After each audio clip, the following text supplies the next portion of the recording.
کسی بھائی نے یزید کے بارے میں پوچھا ہے کہ صحیح موقف کیا ہے؟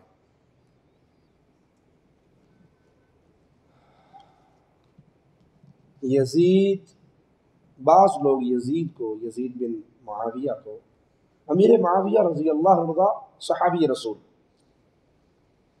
مسلمانوں کے ماموں، ان کی بہن رسول اللہ صلی اللہ علیہ وسلم کی زوجہ محترمہ، کاتب وحی، 64 لاکھ مربع میل کرۂ ارض پہ توحید کا جھنڈا گاڑنے والے سیدنا امیر معاویہ رضی اللہ عنہ وارضاہ۔ کچھ لوگ یزید کو سیدنا حسین رضی اللہ عنہ وارضاہ کے مقابلے پر پیش کرتے ہیں۔ یزید کا مقابلہ کس سے کرتے ہیں؟ سیدنا حسین سے۔ یہ ظلم ہے، یہ ظلم ہے۔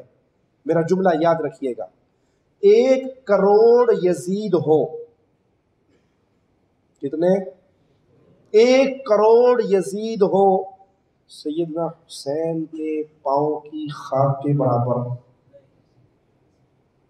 یہ صحابی رسول، یہ نواسہ رسول، یہ جنت کے نوجوانوں کے سردار۔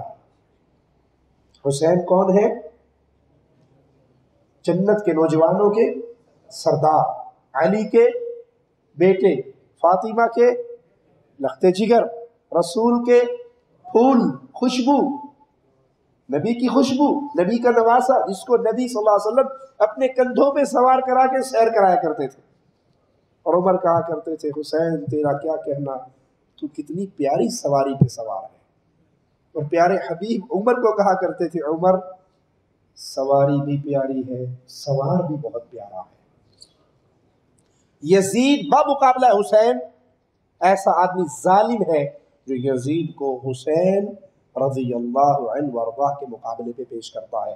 کروڑ یزید بھی ایک حسین نہیں ہو سکتے، لیکن دنیا رافضیت کے کروڑ ذاکر یزید کے برابر بھی، کروڑ ذاکر یزید کے برابر بھی، یزید کو بیٹھ کے گالیاں دینے والے اپنے مجموع کے اندر اور اللہ کے ساتھ شرک اکبر کرنے والے، یزید جیسا کیسا بھی تھا، کافر، مشرک، اور جو ذاکر آج یزید کو گالیاں دیتے ہیں یہ مشرک ہے، یہ بد عقیدہ ہے، ان کا کفر کھلا ہوا کفر ہے۔ تو یزید کو بمقابلہ حسین پیش کرنا بھی ظلم ہے، اور یزید کو، یہ جتنے دنیا جہان کے ذاکر ہیں ان سارے ذاکروں سے افضل ہے یزید۔ اللہ سے دعا ہے اللہ ہماری خطاؤں کو معاف فرمائے۔ اے اللہ، ہم تجھے گواہ بنا کر کہتے ہیں مولا، اس سینے میں علی کا پیار ہے، اس سینے میں حسین کا پیار ہے، اس سینے میں حسن کا پیار ہے، اس سینے میں فاطمہ کا پیار ہے، ان سینوں میں اہل بیت رسول کا پیار ہے، اصحاب رسول کا پیار ہے۔ اللہ، تجھے تیرے پیارے ناموں کا واسطہ ہے، ہمیں قیامت کے دن آل محمد، اصحاب محمد اور محمد الرسول اللہ کا پڑوسی بنانا۔ جہاں حسن ہو، جہاں حسین ہو، جہاں علی ہو، جہاں فاطمہ ہو، جہاں محمد الرسول اللہ ہو۔ اللہ، ہم ان سے محبت کرتے ہیں بڑے گناہگار، ہمارے عمل، زندگی بھر کے عمل بھی اہل بیت اور آل رسول کے ہم ایک نیکی کے برابر بھی نہیں ہو سکتے۔ ہمارے عمل ایسے نہیں ہے کہ ہم اہل بیت کے پڑوسی بننے کی خواہش کر سکے۔